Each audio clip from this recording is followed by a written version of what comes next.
Okay, so I'm just going to have a look if this is working for me, us, right now. Hopefully it is.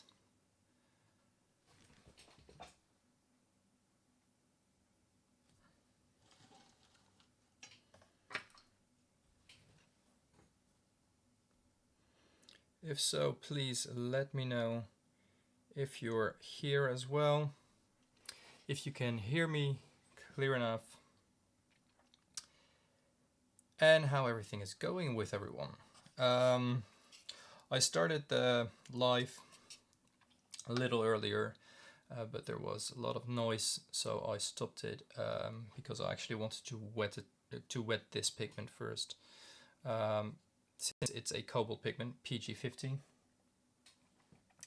I was wearing a mask and my air filtration was on as well, but you know, that didn't really work with the microphone, so here we are, a wetted pigment, a beautiful teal.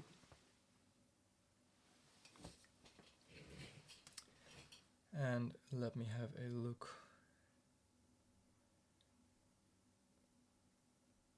If it is actually going live at the moment.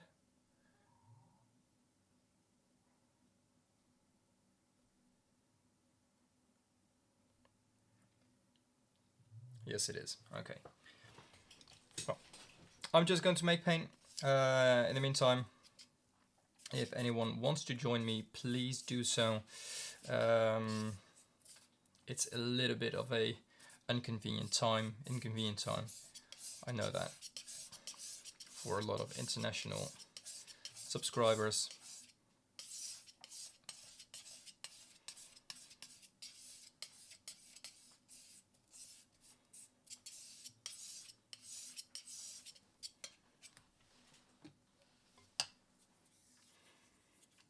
But hopefully some people are able to join. In the meantime, I'm just going to make this beautiful paint. Like I said in the start, this is PG50.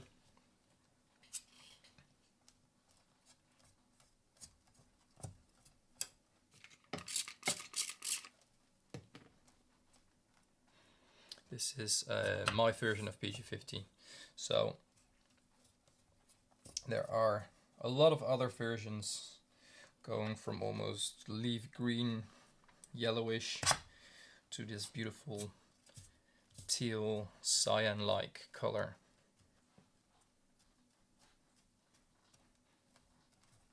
And I'm just making a small batch, a very, very, very small batch, by the way, because I want to refill, or you know, some had bubbles in them. I actually poured these too deep, and I want to fill those bubbles up. I opened them, and I want to top off a layer for the other pans.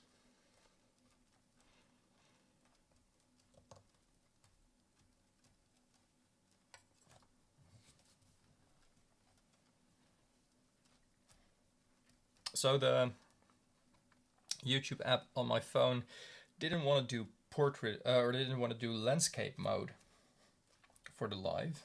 So you had the portrait orientation. That was my only option. So I stopped that live because of that as well. But I found out a way of, oh, sorry for that, fixing that. Nice thing about that though is I can actually zoom in with this app as well.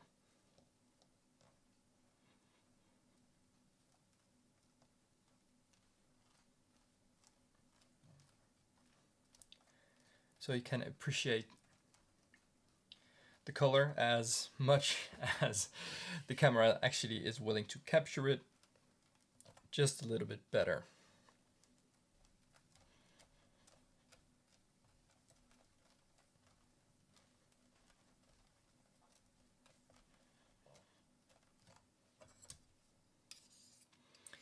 This is quite an easy pigment to work with, but make sure you're working safe.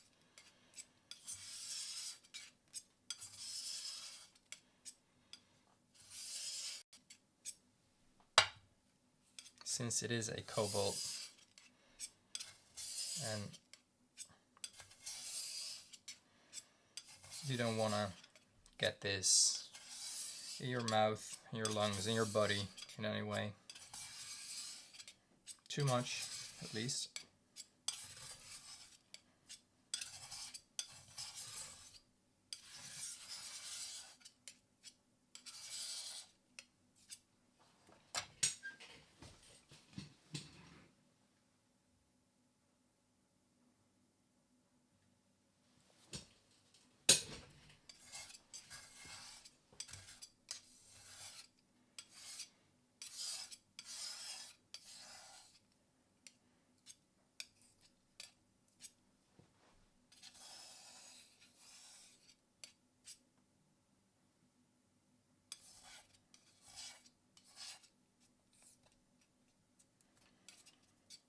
But this is really a beautiful paint to work with. It's a very easy pigment that just flows in the binder,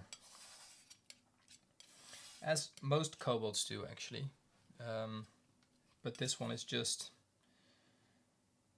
I don't know, it feels extra creamy, or however you can describe that.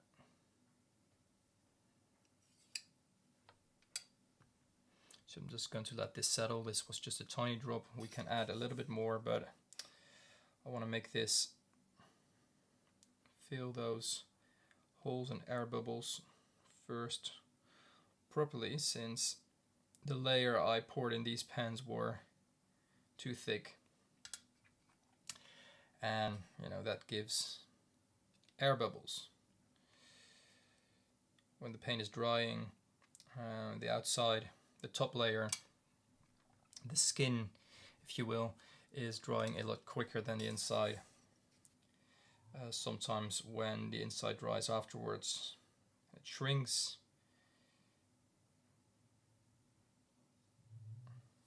Top is already kind of in the dried over there, and it shrinks inwards. Sometimes it makes a dent, like this pen, and sometimes it just pulls air in. Instead of making a dent, it stays flat. It pulls air in, you can see tiny bubbles, and it's hollow, like in the middle. But that really only happens when you pour layers that are too thick. So you want to avoid that. But sometimes it can happen either if you're in a rush, as I actually was with this batch. Kind of forgot about time and I needed to clean up. So I had 2 pens left that I just quickly filled. And that's okay if you fix that afterwards. At least when you're talking about paint that you need to sell. If you use this for yourself, you know, air bubbles don't do anything with quality. But you don't want to sell air, literally.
So I am almost finished with this beautiful color. These are just extra layers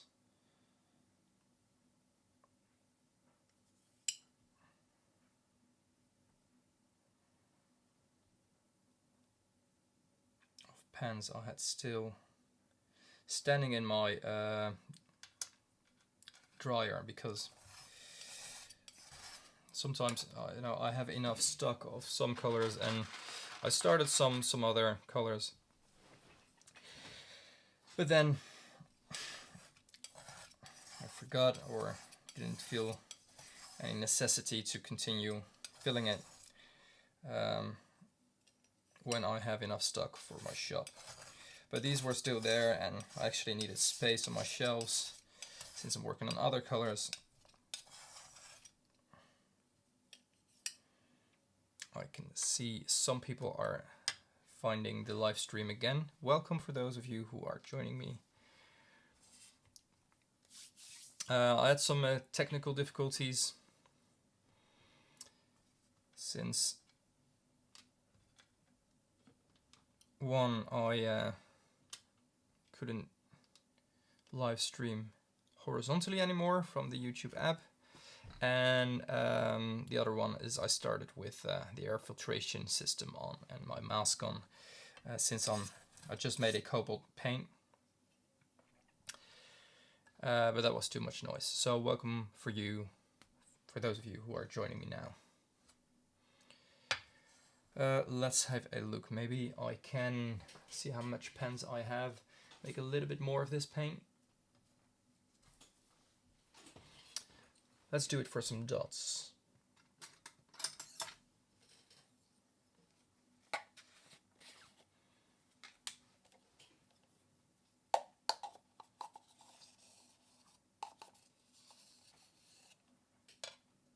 Don't make too much.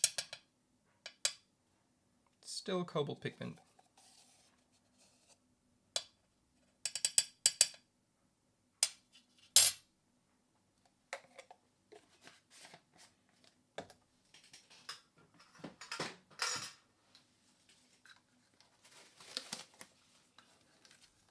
Sorry for this this voice, by the way, but I am putting on a mask since when I haven't wetted the pigment yet, like this in its dry state, I really don't want to inhale any cobalt pigment.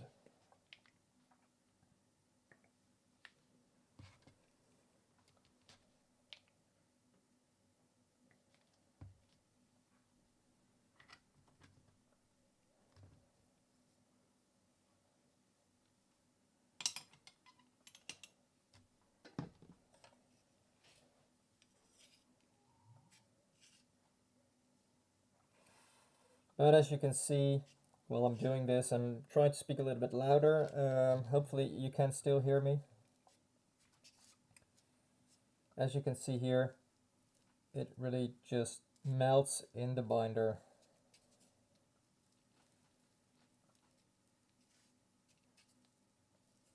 And when it's wet, I will take off my mask again.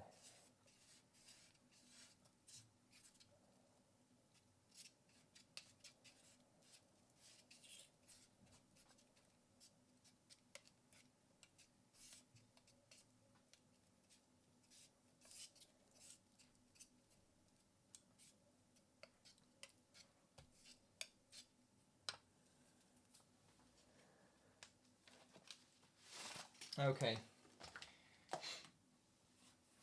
So, one, you know, positive thing about cobalt pigments, although slightly toxic and harmful when you come in contact with it too much, they are heavy pigments. So there's not a ridiculous amount of pigments flying through the air and keep floating on here. So it's not like a phthalo or a quinacridone pigment that just keeps floating in the air.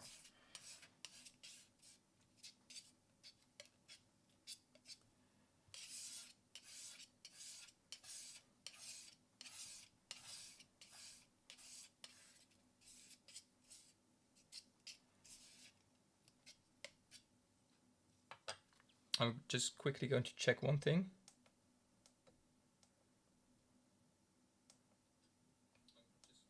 Okay, no, sound's working.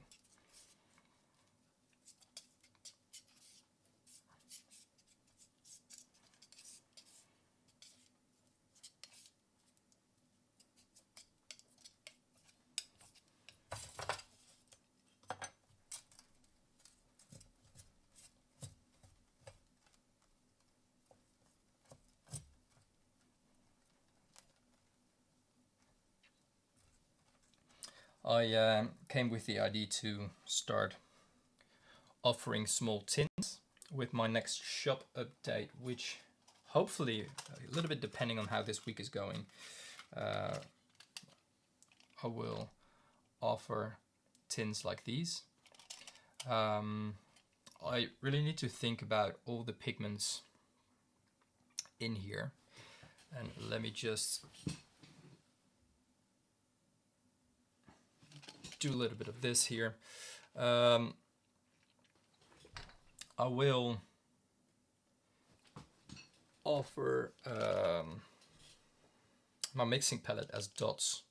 So this is titanium, buff titanium, benzy yellow, this is my Indian yellow, pyrrole scarlet, pyrrole crimson, quinacridone, magenta, ultramarine blue, phthalo blue, cerulean blue, PB35, phthalo green, yellow ochre, burnt sienna, raw umber, and Indian red. That's my basic mixing palette. But you know, the extended version of it, which I offer to people who say, okay, I actually want to have an orange, a green, and a kind of green and a violet in as well. I have my benzy orange PO62. This is a dioxazine violet PV23, and green gold PY129, but also PG50. So this is kind of a, I try to include both of them. If people choose to extend this palette, most of the time I just give one of these away with them as well. But for this I also added Yinmin blue and Yintico red, since these are the latest red and blue pigments, which makes it a little bit more expensive. So I'm kind of in doubt whether I should do that, or maybe add Potter's Pink as the pink, and I don't know, something else. Hey Paolo.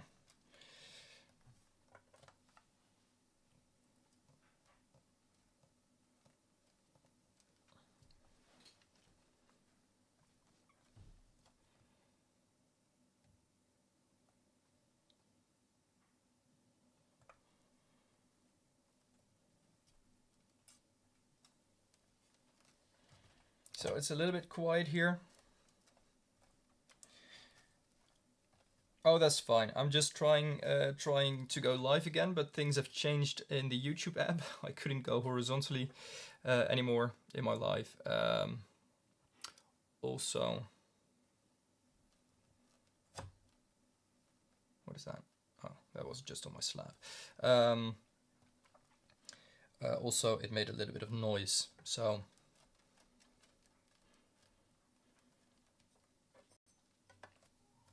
your woolly mammoth face and a haircut. Are we talking beard and facial hair as well here?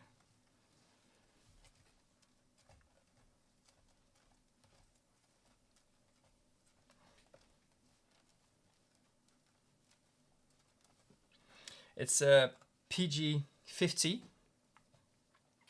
so technically a green, but yes, it is a lovely teal-ish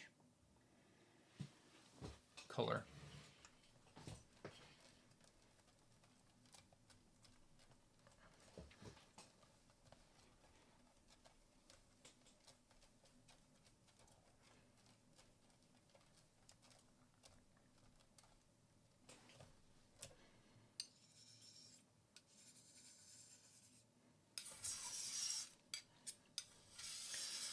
So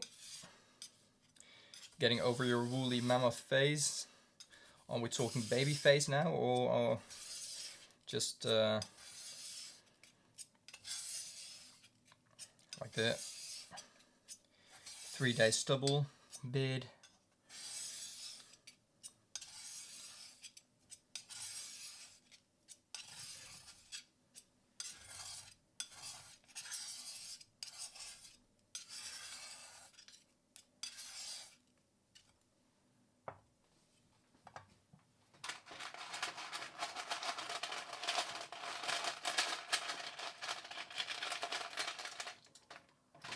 Getting a handful of dot pens. Sounds like Legos. So one thing for those of you who will rewatch this, if you scoop your paint or scrape it off the plate, what happens is you collect a lot of bubbles. So by just doing this a little bit, you get rid of some bubbles. You also create them if you keep doing that, but going over it like this pops, you know, the biggest bubbles around there.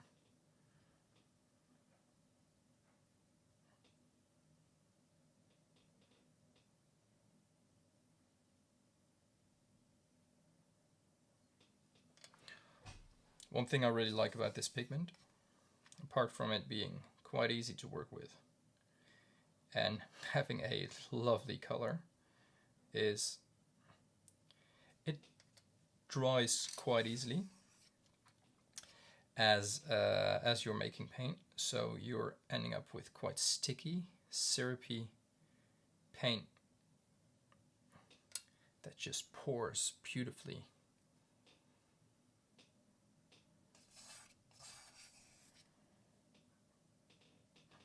Well, I don't think you will scare anyone. I don't know how much your woolly mammoth phase differs from your profile picture, but that seems respectable, so I wouldn't worry about that too much.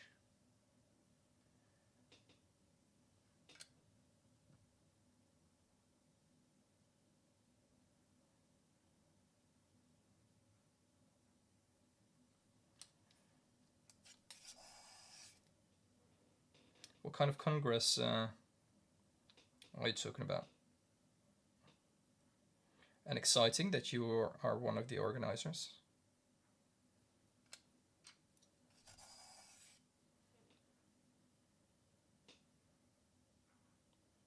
I think looking at that, I'm kind of chatting with you and pouring these dots into their little dot pens.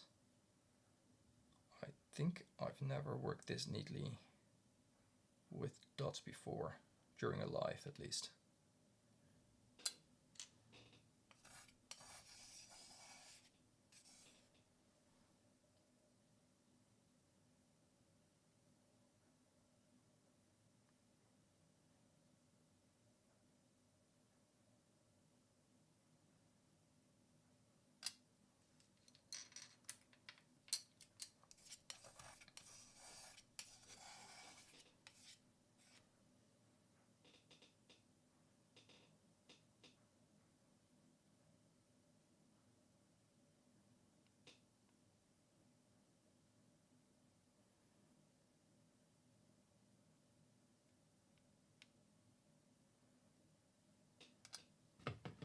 Which pigment number is that?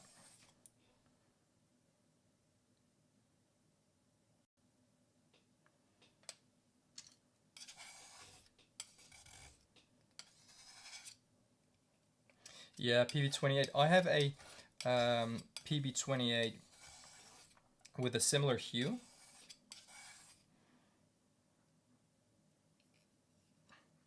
But to be honest, I think this one was a little bit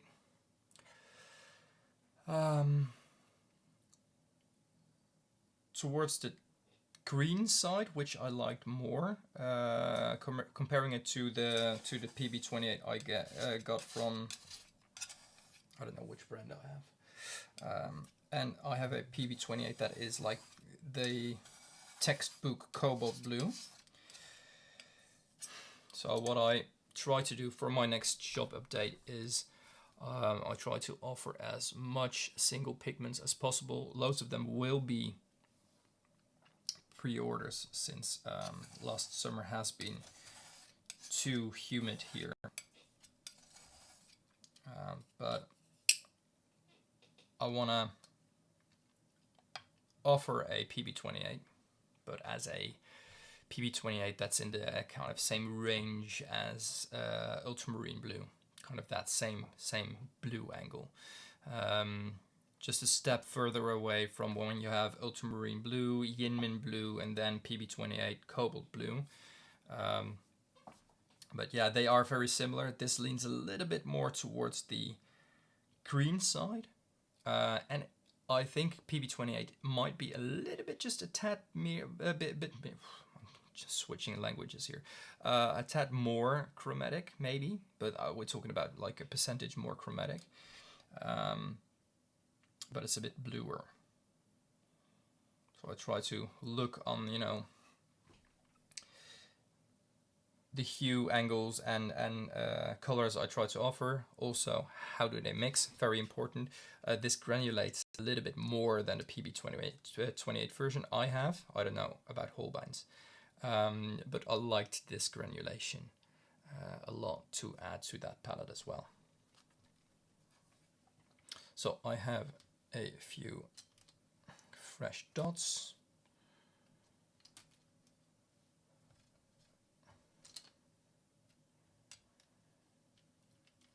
We can start cleaning this up. I need to refill my water. I'll be right back. Okay, good luck with your appointment. Thanks for joining, and I'll speak to you soon.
So this shows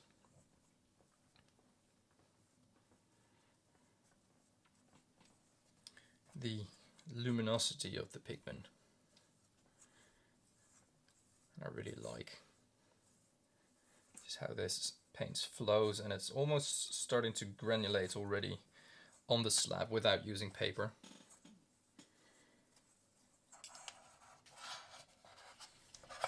Like I said, this pigment has more of that quality than the PB28 version I have. But I think, you know, the PB28 might be a little bit more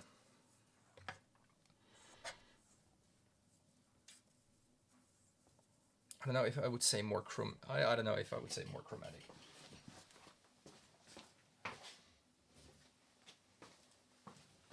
But it definitely reflects other wavelengths than this. I'll have to compare that.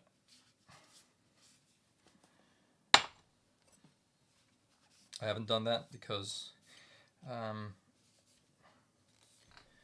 for my palette, I just want to look at pigments in a way that an artist does. How does it mix? How does it look on paper? And does it add any value to the existing palette or the existing line of paint that I offer? and I can, you know, take my spectrometer and measure everything and see, you know, I want to offer a PB28 version of this and a PG50 version of this because it has a slightly different hue angle, so they are different colors. But when you don't mix them, and you just use them as a single pigment, and there's barely a difference, there's even less of a difference when you mix them with other colors. So I can't offer too much since, you know, I'm just doing this on my own, but I want to offer a range that is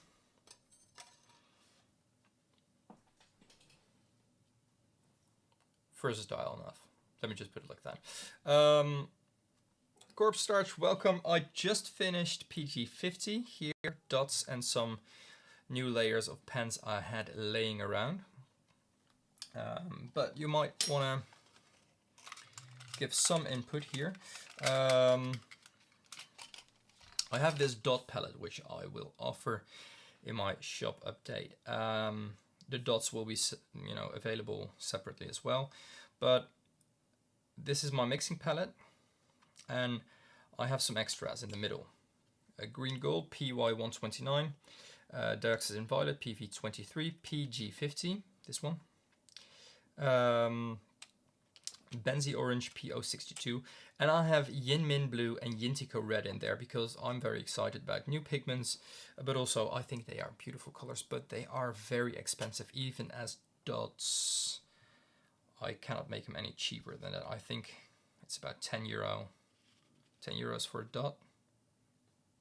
I need to look into that, but which makes this entire palette more expensive. That's what I'm kind of still figuring out, how much the palette will be. Let me have a look. That's kind of...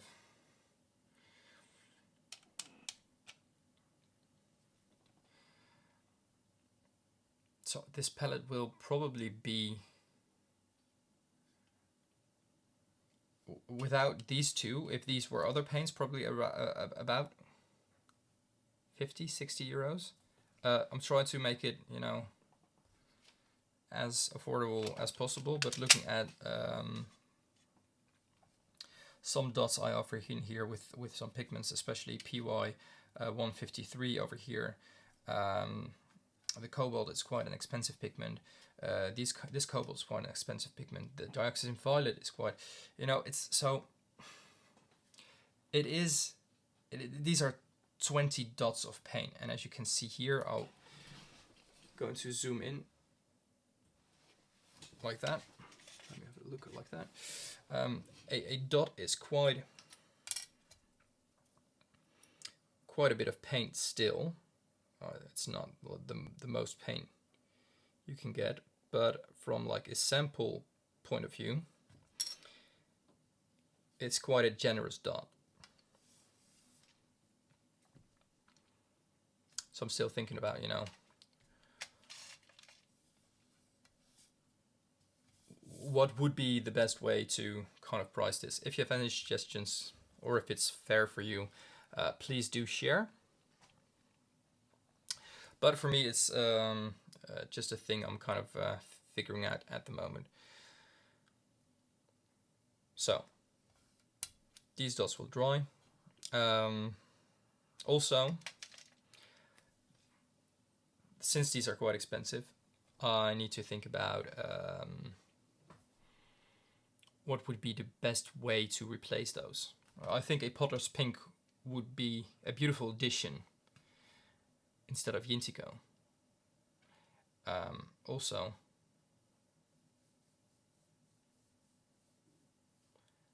no, these are, I think, 120, 150. No, that's probably, no, that's my mixing palette without this in half pens would be around 120 euros or dollars. So looking at these pens, like adding those, will add 6 more, but you know, these are around 50 to 60 euros for a half pen. They are expensive. I just can't help that. And I just found out that some of my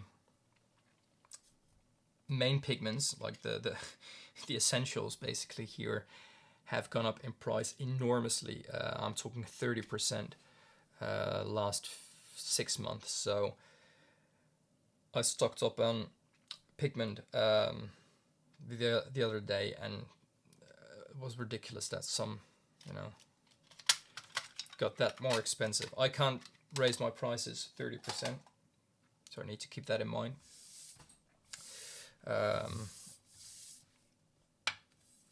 But I want to still try to offer the best possible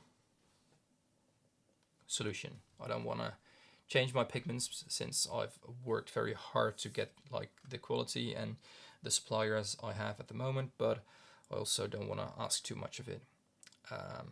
So that's what I'm actually mostly working on at the moment, making paint, but also making those choices. But do you have any suggestion when we're talking about replacing Yinmin, when we are replacing Yintico with a Potter's Pink? What should we replace Yinmin with? Would it be a blue, since we already have a phthalo blue, an ultramarine blue, and a gorgeous granulating cerulean blue, PB35? What else would be a good addition? More like maybe a earth green, literally green earth, PG23, or I'm looking at Viridian green as well. I like that, but also have a phthalo green, PG7, and loads of blues. So looking at it as a mixing palette. Another phthalo blue in it could be.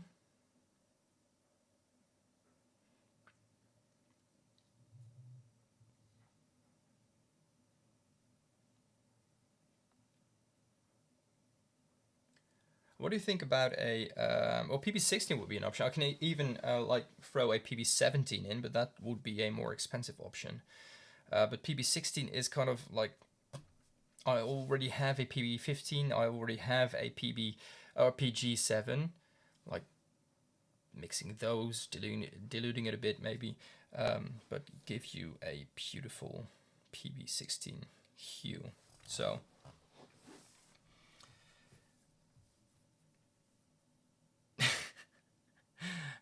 if that's a promise, no, I can add PB. You know, we just made a beautiful teal that's leaning towards this cyan.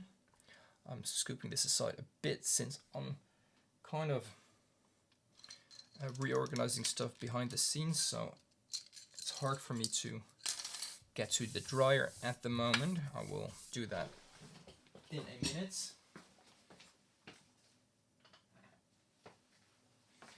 But, you know, since you are chatting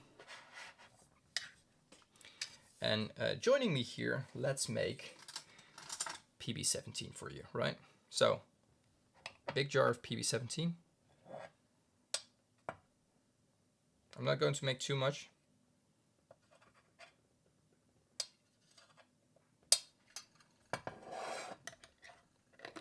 But there you go. To appreciate it a bit more, there you go. I'm going to have a look what I have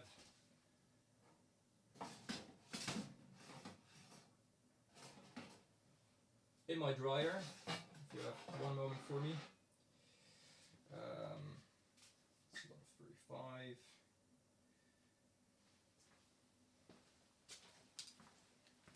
Sorry, I'm not wearing my microphone. So when I walk away, you kind of, I don't know, I'm probably literally just kind of falling away there, but I have a pan over here that needs to be filled a bit more.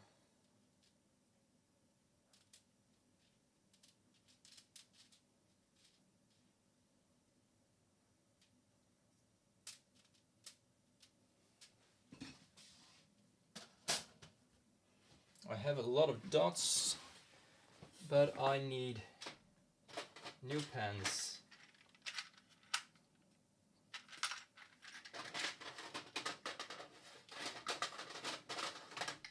And I am afraid that I kind of ran out of pens for the PB17.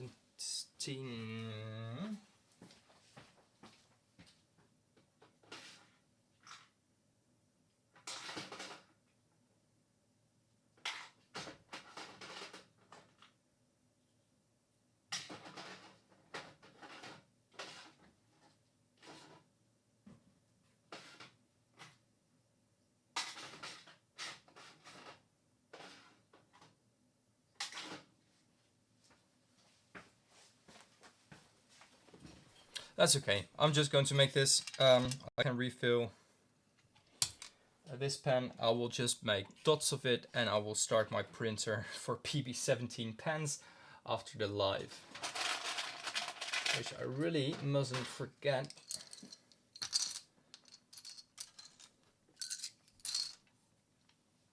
So let's make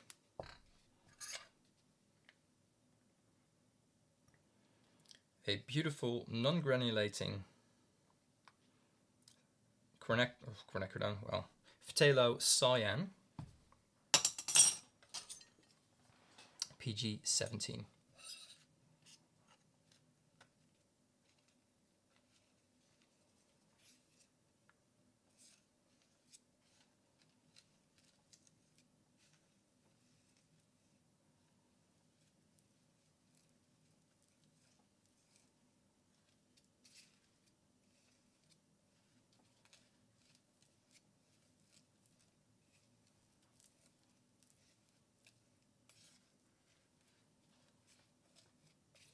So a very large difference that you notice with this and other phthalos is that it wets more easily, but as you do, it forms a lot of lumps of pigment, a lot of those. And those are actually harder to get out than to re-wet a very hydrophobic phthalo pigment.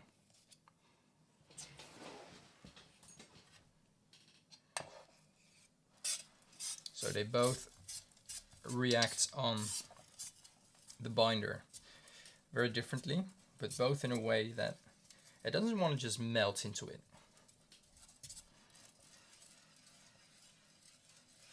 Just cornstarch, when did you start collecting? And are we talking paints or pigments here?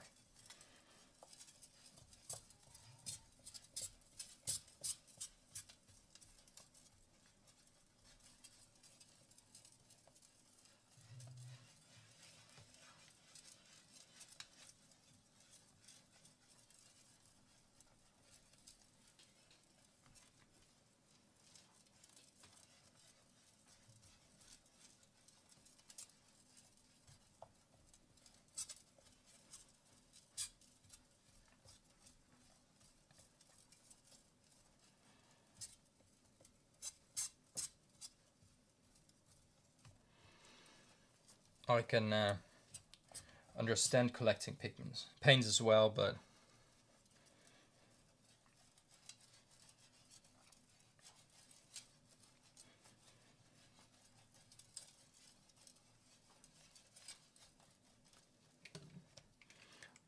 I appreciate the shared passion there.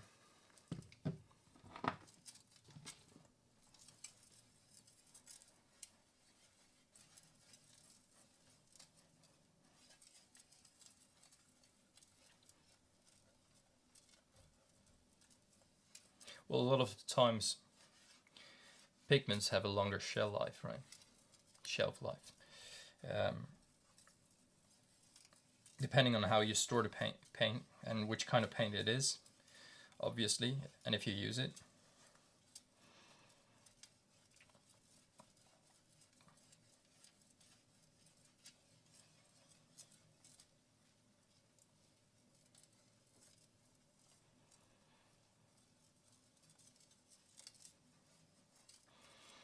Nice. What are your prized possessions in your pigment collection?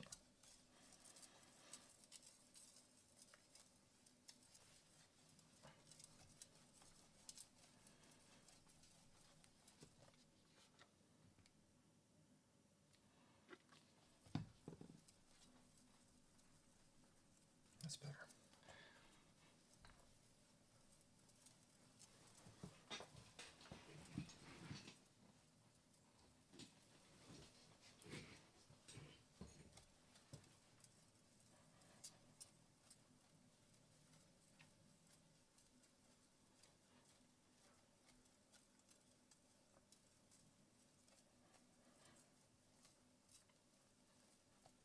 If you want to share that.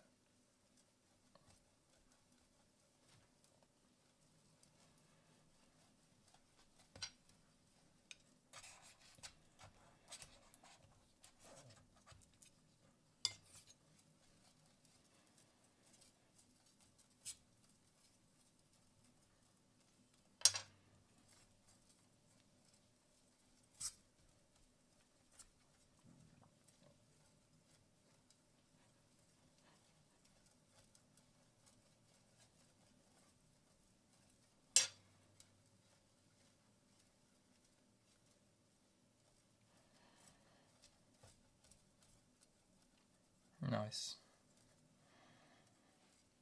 Are you located in Europe or overseas?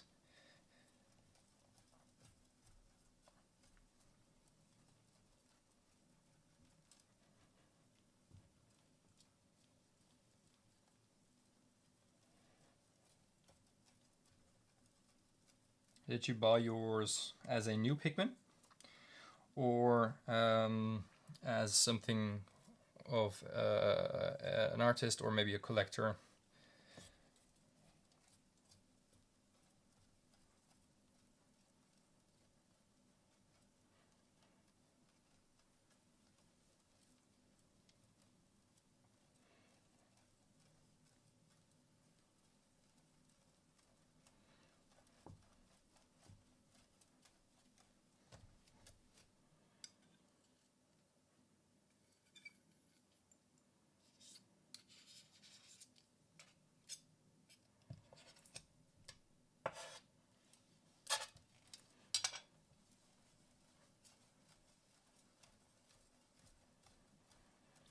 I bought some of that pigment a while back, last year I think. I had it, a little bit of, oh that's awesome. What did you do? What did you use as, well, since pigments were given to you?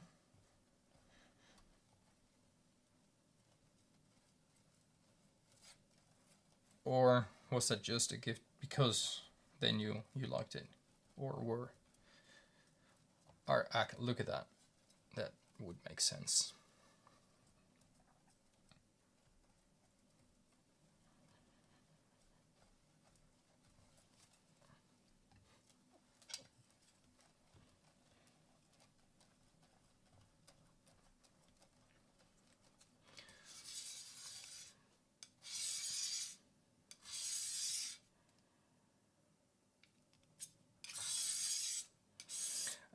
So that's a field of work where you come in contact with the more unusual historical pigments.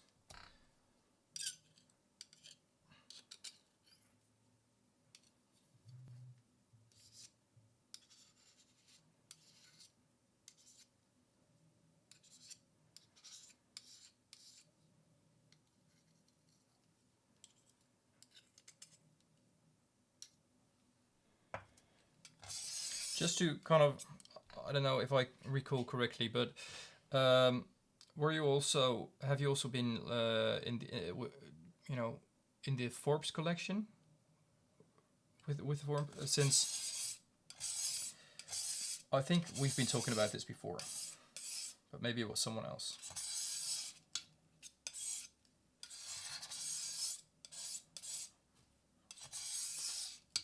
Yes, and you are the person I envied back then. Well, still actually.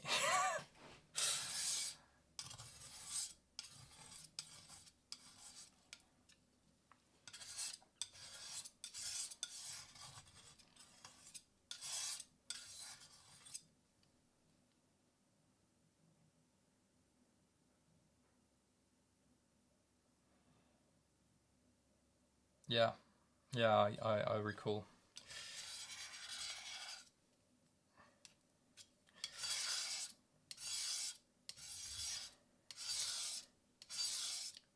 You thought about making paint of it?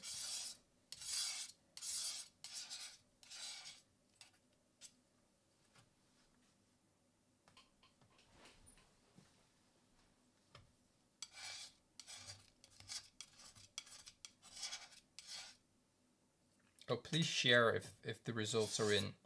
I think we send a DM about this back and forth as well, right?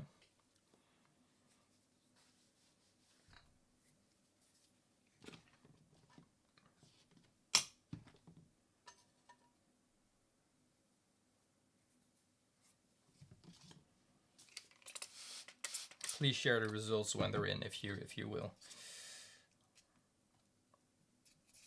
Also, what kind of tests are being done?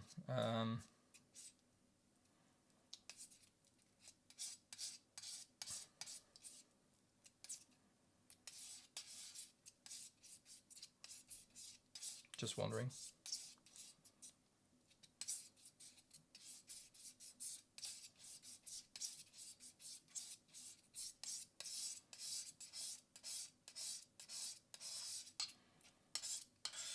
And how did they test that? Is it microscopy or?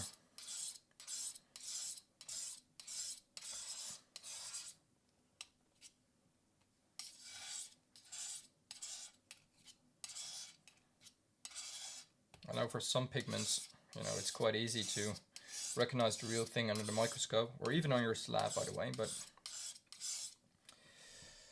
I don't know if that's the same case for Mummy Brown.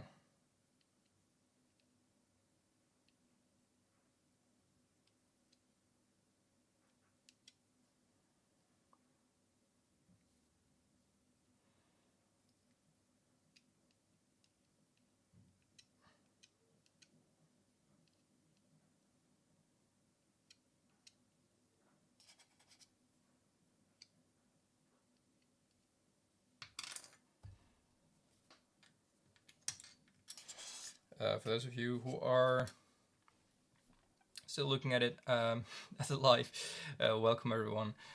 Feel free to like it if you enjoy some beautiful cyan being made on the slab.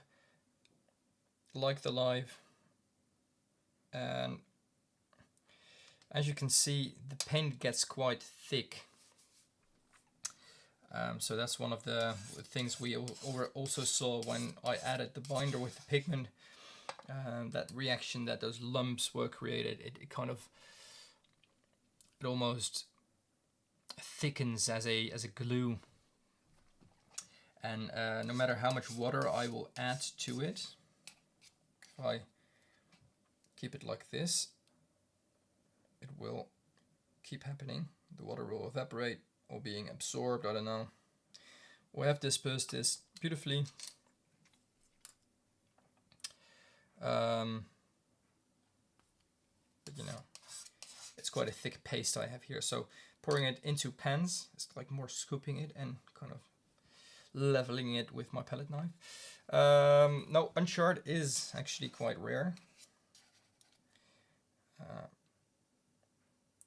Especially since, you're actually just in possession of ground up mummy powder if it's the real thing. But it wasn't, as far as I know, not the color that was mostly looked after or looked for with that pigment, as far as I know.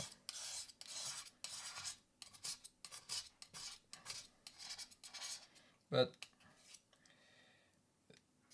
there's a lot of discussion on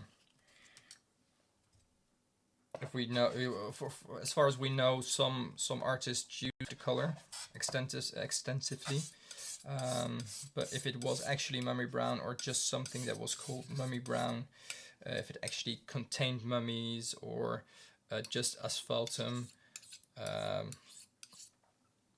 or bitumen earth, like a very bitumen rich earth as a pigment. Whether those were mummified humans or animals that were used for it. Either way, it's not really like ethical, no matter what you use for it, but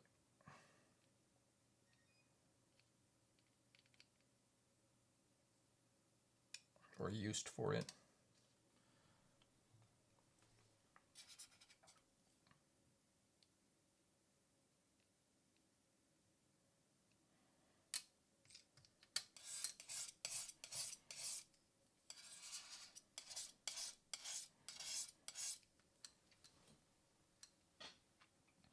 Hopefully you get, I don't know what kind of results you will get, but hopefully you get something with pictures of the microscopy research.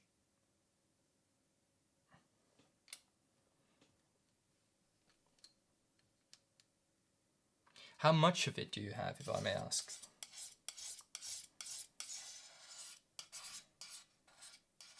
If I may ask.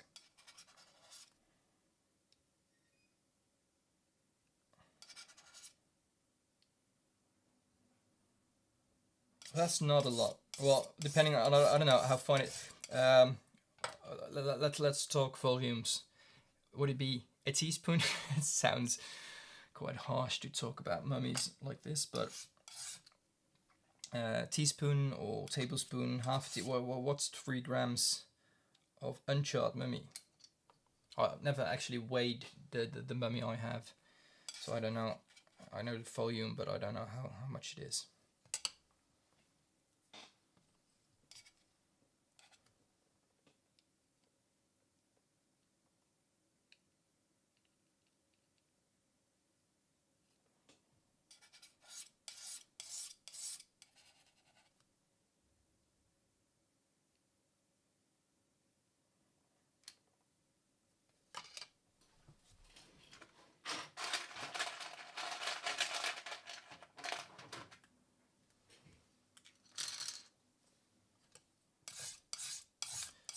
So welcome everyone, for those of you who are joining me or us. I'm making, as you might be able to read here, PB17 phthalo cyan.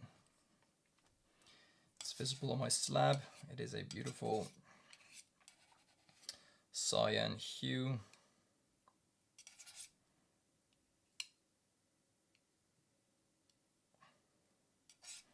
Whereas the other discontinued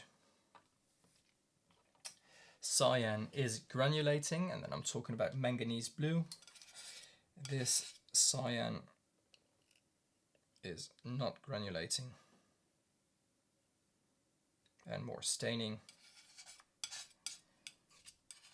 as are most phthalos, or all of them.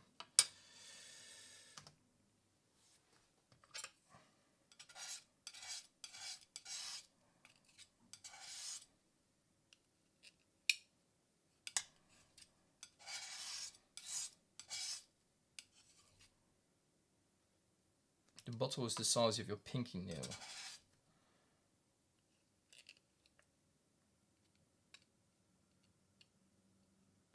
Thinking it's not filled to the brim. It's not a lot to work with.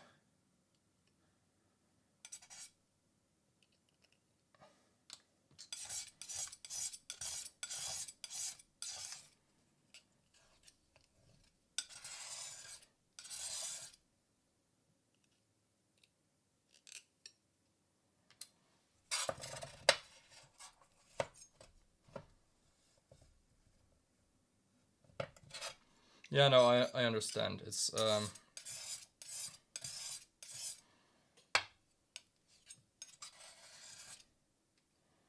wouldn't be expecting you to make paint out of it as well, by the way. Especially not with a quantity like that.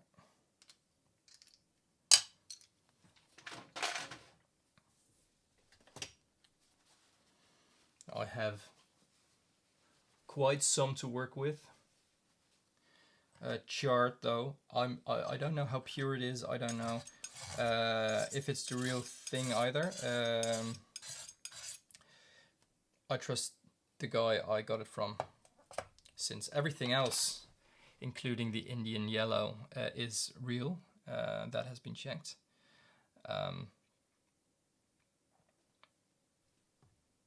It looks, feels, and smells real, to be honest. So it's yeah, it's nothing like anything I have or I've worked with before.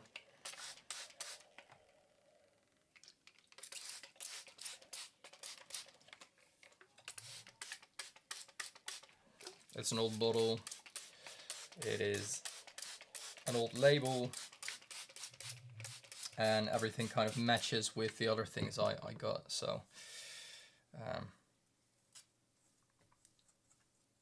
the thing is, for me as someone who doesn't work in that area, checking if things are real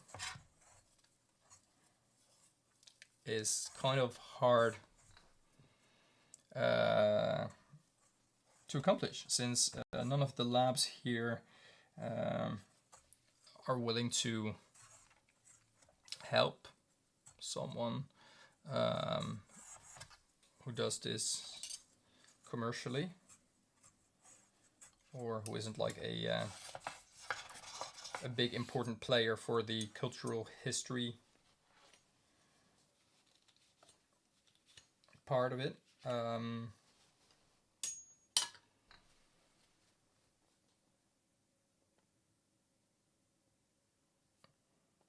Do you have Indian yellow?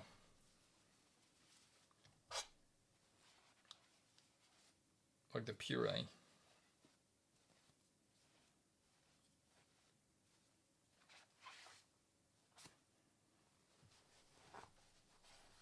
Half a gram is quite a lot, actually, to be honest. It's enough, just a small percentage of that. And hey, Sergio, is enough to test if it's real and swatch how vibrant it is.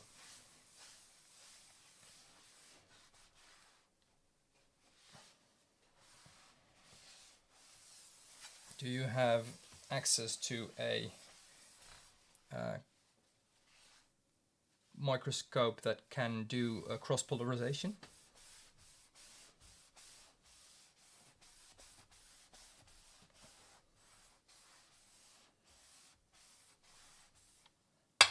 That is a very good question, Sergio.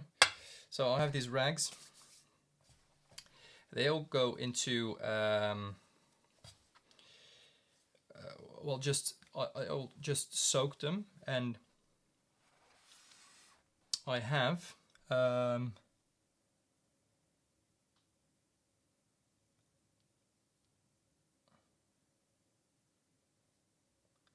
does a black light work with Indian yellow? I've never heard of that. I have one laying around over here, since I'm kind of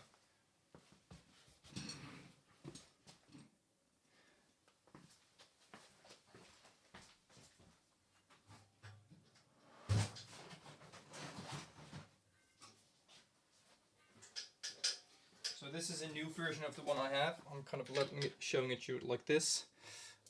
So this is this cleans my washer from the sink. I try to get as much paint out of it as possible. I will kind of rinse everything. I will soak it, and I will drain the water down that thing like that, and all the paint particles will sink to the bottom. So I'm left with a cake that goes to like chemical waste. So it's UV reactive. Okay, but what does it do? Okay, just let me. This will be interesting. Let me. What does it do?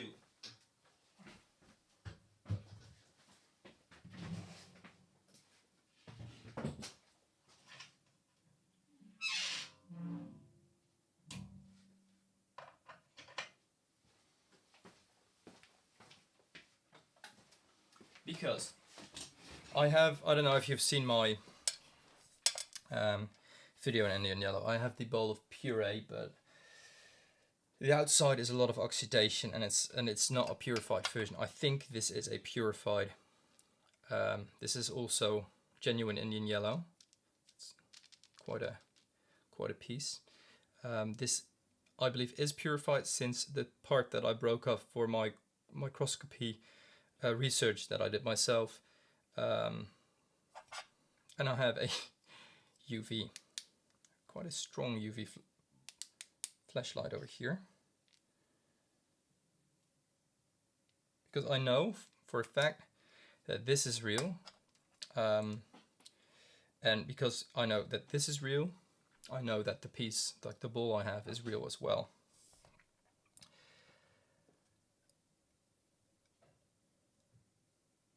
Yeah, Sergio, I started with paper towels as well, but to get like everything clean enough, especially with staining pigments, that almost like costs a roll of paper towels to clean everything thoroughly.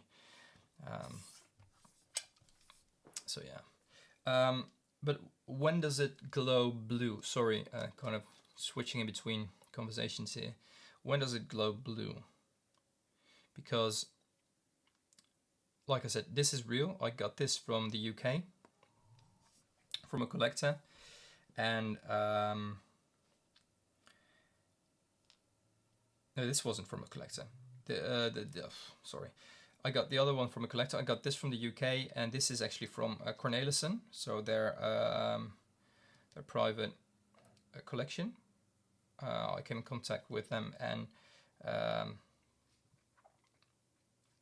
they wanted me to you know, help me out with this. So checking if it's real, and also with the video I'm working on. Glows yellow. But when does it glow yellow? Like only from a long wave. How long are we talking about? Because I have another one as well. This is 450 nanometers. This is, you know, this is just for my resin 3D printer. So how long would long wave UV be?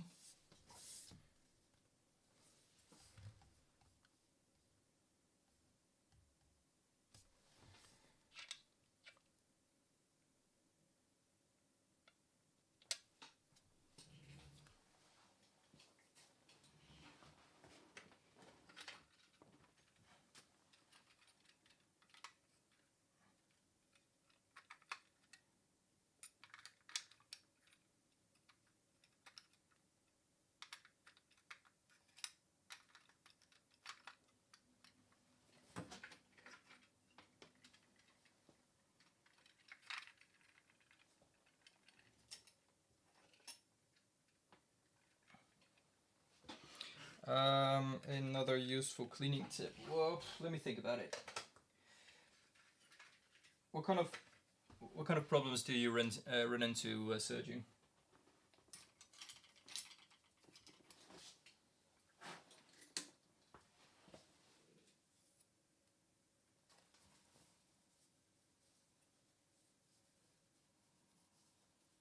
In the meantime, I found the little microscope slab I did. This doesn't react on it, so, you know, but this is the genuine thing.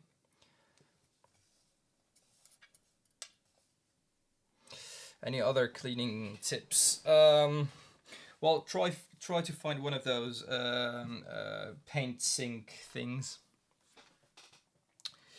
That helps you a lot, either under a sink or attached to your washing machine. I have like a filter attached between my washing machine, but I know it actually doesn't contain a lot of pigments anymore every time I clean it, so I still use this. Yes, not sponsored, but I do use this. Like, you know, I have bought this myself, but this is just something, it smells like marzipan, like something like that. Yes, I do use this. It's wore off right now. I think I washed my hands in between. But it's beautiful for staining pigments. So in the meantime, I'm waiting for corpse starch to maybe hopefully find that, and hopefully I have a UV light that actually helps me with that as well.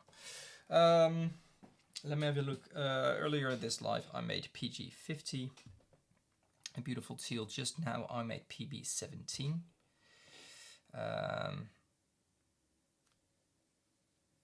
Well, soju is not for eating, so maybe that, you know, helps. Also, the smell of it doesn't stick, so it evaporates. Yeah, sure. Please, if you want to, please send me something about that. But as we were talking about the mummy, and that, like, here aren't a lot of institutes that can help an individual like me for checking if a pigment is real. Because of that, I bought the microscope myself. I kind of tweaked it. I looked for parts. Some of it aren't really the most high quality things I can put on it, but technically everything works as it should. I don't want to know what you stick in your... Okay, never mind, soju. Just, you know, you be you. So I acquired this microscope, and mainly because I wanted to know more about finding out if lapis lazuli pigments, but more importantly, Fra Angelico, the purest form of lapis lazuli, which are real and which aren't, since there's a big price difference with that pigment. Like, I don't know if you, I don't know who else is here, but I don't know if any one of you has any purest form lapis lazuli, or have looked at it as a pigment and noticed that we have 10 grams for 300 euros, but also 10 grams for 50 euros. And they all claim to be the most pure version. And they all claim to have a special purification process that some of them actually don't want to share, which is kind of problematic for me, since there are only a few ways you can purify that pigment. So I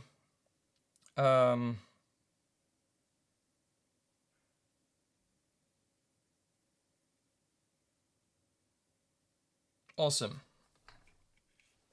Please make your own, like I do, since, you know, that's the only way you can be sure of it, or you buy a microscope. But I've looked at a load of different pigments, and I found out that one of them might possibly not be real at all. And I've spoken about this with some people in the world of pigments, some of the bigger players, and they actually agreed with me. But it's kind of a fragile subject. It's kind of a fragile. It's you don't want to speak ill about someone else, but you also want to be as transparent as possible when it comes to the purity of things. when one claims something to be real and you find out it's actually impossible to be real. So I'm actually working on a video about this, and I can't share, or I won't share, any names or anything like that, because it's just very difficult to make a claim when, you know, I'm the only one who wants to talk about it, and I'm also the only one who is willing to share the visual proof of it. Like, I have pictures from my microscope comparing pure lapis lazuli, pure Fra Angelico blue, the one I made that I know nothing has been added to.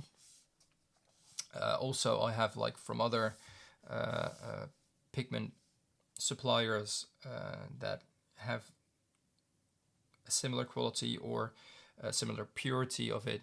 Sometimes it's a little bit less blue, but still very pure. I've compared those with mine, and like, they are similar, and there's one that stands out to be like, for me it looked like PB29, synthetic ultramarine blue, mixed with a little bit of quartz powder or something like that. And I've spoken on the phone with some people about it, and I've sent a sample of it, and they fully agreed with me. But they aren't in a position to make that statement, because that would be kind of one pigment business against the other. That's the situation you don't want to have. And I fully respect all of those companies as well, with what they do and what they sell and their products. But the lack of transparency in communication, but also the things I've seen from up close, literally. And, you know, one of those bigger players, so to say, he agreed with me that he said, well, if we buy lapis lazuli as a pigment, like big batches of it, we first wanna see like a small batch, small version, because there's been one time that they bought a very big batch to resell as a pigment themselves, that just needed to be purified by them before they were even kind of able to sell it as a lapis lazuli pigment. He said there were so many things in it that just things that, you know, he didn't share what it was mixed with, but he shared synthetic pigments. So you can't really separate synthetic ultramarine blue from natural or anything like that. So they made choices not to sell it, to get rid of it, to sell it as a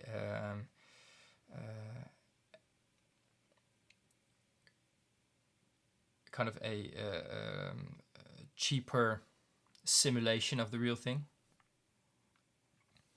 So that's the thing that happens, yes, but also, well, a hue, yes, but if you look at lapis lazuli and ultramarine blue, basically chemically they're the same, right? The lazurite and the ultramarine blue, the chemical components, they are the same. So would it be a hue? You have a natural and synthetic version, right? So you would have a synthetic remake that feels like the natural one, So we're not talking about a full synthetic, but a mix. You could call it a hue, but ultramarine blue mixed with natural products, so it feels, and you know, as a paint, structural, the texture it gives on the paper, the little shimmers that are in it, it feels like it is real lapis lazuli you're working with. So that is something that that people found out to have happened to the name pure lapis lazuli, and I came across that as well, especially Fra Angelico, since that's the most expensive pigment that I have, that you can just commercially buy because of the intensive labor, the purification process, so much raw material costs that you won't actually see in the final product that are necessary for the purification. So $300 for 10 grams, $200 for 10 grams even, is a normal thing for that pigment. Sergio, maybe if you work with it yourself, make it yourself, you'll find out that also for the labor that goes into it, it's more than fair to ask that price for your paint.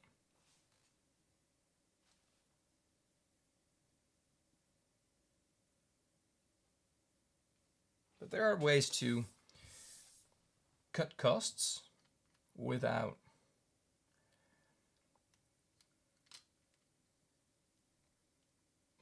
having to offer any less quality. There are companies that sell or that buy big bulks of ultramarine ash, lapis lazuli, the bluish gray kind of,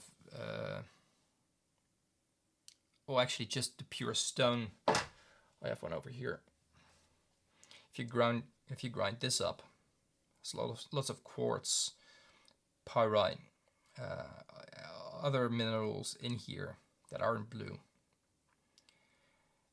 But this is the rock you would want to use for Fra Angelico. The blue over here. So if I make this wet, that blue is the blue you want. So I've spoken about this with someone who makes Fra Angelico blue as well. And he said to me, they've tried, like, at a jewelry shop, you find lapis lazuli, polished lapis lazuli stones that have such a deep blue hue that you would think that's something you would want for making this pigment. He said it's not, because the composition of a rock like that, looking like that, with such deep blue hues, he said it's almost like breaking glass. And you're left with something very light blue and grinding it up like a pigment. Well, when you grind this stone up, which isn't easy, you get the deepest blue hue out of lapis lazuli. So he prefers things that look like this, more gray with those deep blue specks in it, than something that looks like a deep blue polished lapis lazuli stones you can find online as well. And that was very interesting for me. I haven't tested it. I worked with this, and looking at the result I was very pleased with what I received, what I got. So, but I believe what he said, because you know I think I once broke like there was a tiny polished lapis lazuli rock, and that kind of shattered instead of ending up like dust, as this would do as well. So it made sense when I heard that.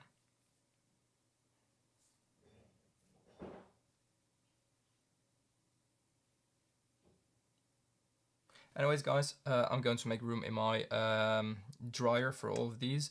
Corpse Starch, please do finish the podcast. I'm working on the second episode, actually a series, writing down ideas and looking at what kind of is a logical way to go.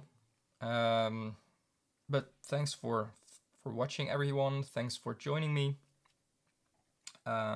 Planning on doing this more often again, but I fixed it with the way I'm streaming right now, since that was a difficult technical difficulty I ran into and didn't expect. So you go down that rabbit hole, Corpse Starch. And if you find anything, please do share. Also, when you get your results in, especially pictures, I'm very curious about those. Thanks for joining, everyone, and see you again soon.